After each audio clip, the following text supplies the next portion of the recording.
Airbus A320 विमानों में एक गंभीर तकनीकी खामी पाई गई है, जिसके कारण उन्हें सॉफ्टवेयर और हार्डवेयर अपग्रेड के लिए रोका जा रहा है। यह खराबी फ्लाइट कंट्रोल कंप्यूटर की स्विचिंग के दौरान हुई। दुनिया भर में एयरबस A320 के विमानों को अचानक बड़े पैमाने पर सॉफ्टवेयर और हार्डवेयर अपग्रेड के लिए ग्राउंड किया जा रहा है। इसकी वजह एक गंभीर तकनीकी खामी है, जो सीधे विमान की सुरक्षा से जुड़ी है। हाल ही में एक एयरबस A320 उड़ान में हुई घटना ने पूरे एविएशन सेक्टर को चिंता में डाल दिया।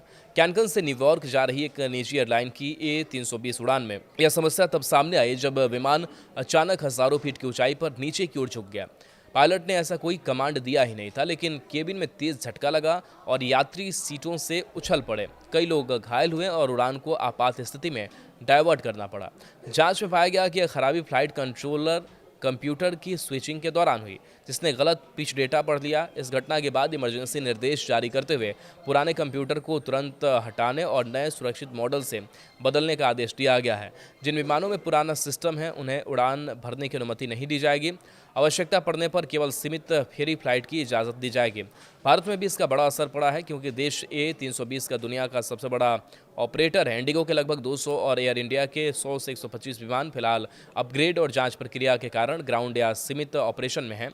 एयर इंडिया ने यात्रियों को चेतावनी दी है कि इससे उड़ानों में देरी और शेड्यूल प्रभावित हो सकता है। एयरबस की संयुक्त जांच में पाया गया कि ऊंचाई पर बड़ी सोलर रेडिएशन ने कंप्यूटर की चिप में बिट फ्लिप यानी डेटा करप्शन पैदा कर दिया। इस कारण कंप्यूटर ने गलत संकेत पढ़े और विमान ऑटो पायलट मोड में होने के बावजूद नीचे की ओर झुकने लगा। एयरबस A320 दुनिया के सबसे सुरक्षित और उन्नत फ्लाई बाय वायर सिस्टम वाले विमानों में गिना जाता है, लेकिन इस घटना ने कई बड़े सवाल खड़े कर दिए हैं। वैश्विक स्तर पर लगभग 6000 विमान इस अपग्रेड प्रक्रिया से गुजर रहे हैं। एयरबस के नए विमानों में सिर्फ 30 मिनट का सॉफ्टवेयर अपडेट होगा, जबकि पुराने मॉडलों में हार्डवेयर और सॉफ्टवेयर दोनों बदलने में 2 से 3 दिन लग सकते हैं। भारत में इंडिगो और एयर इंडिया ग्रुप के पास A320 सीरीज के लगभग 560 विमान हैं। इनमें 200 से 250 विमानों को सॉफ्टवेयर अपग्रेड की ज़रूरत होगी। सॉफ्टवेयर अपडेट 2 से 3 दिनों में पूरा होने की उम्मीद है। तब तक से ये एयरक्राफ्ट्स उड़ान नहीं भर पाएंगे। 2 दिसंबर तक फ्लाइट ऑपरेशन सामान्य होने की उम्मीद है।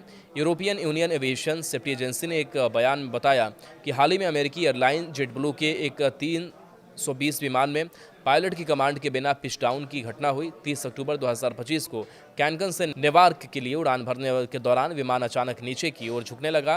विमान सुरक्षित तरीके से लैंड हो गया था। कुछ यात्रियों को अस्पताल में भर्ती कराया गया था, क्योंकि थोड़ी चोट भी आई थी। हालांकि एयरबस की प्रारंभिक जांच में एक सर्विसेबल एलिवेटर एलरॉन कंप्यूटर में खराबी को इस घटना का संभावित कारण बताया गया। इसके कारण एयरबस ने सभी एयरलाइन ऑपरेटरों से अपने एयरक्राफ्ट्स में लगाने को कहा है। फ्रांस की विमानन कंपनी एयरबस की A320 सीरीज दुनिया की सबसे ज़्यादा इस्तेमाल की जाने वाली सिंगल ऑयल प्लेन मानी जाती है। इस बीच इंडिगो ने बयान जारी कर कहा कि एयरबस ने ग्लोबल A320 बेड़े के लिए एक टेक्निकल सलाह जारी की है। हम सभी सुरक्षा प्रोटोकॉल के अनुसार पूरी लगन और सावधानी के साथ अपने विमानों में ज़रूरी अपडेट्स कर रहे हैं।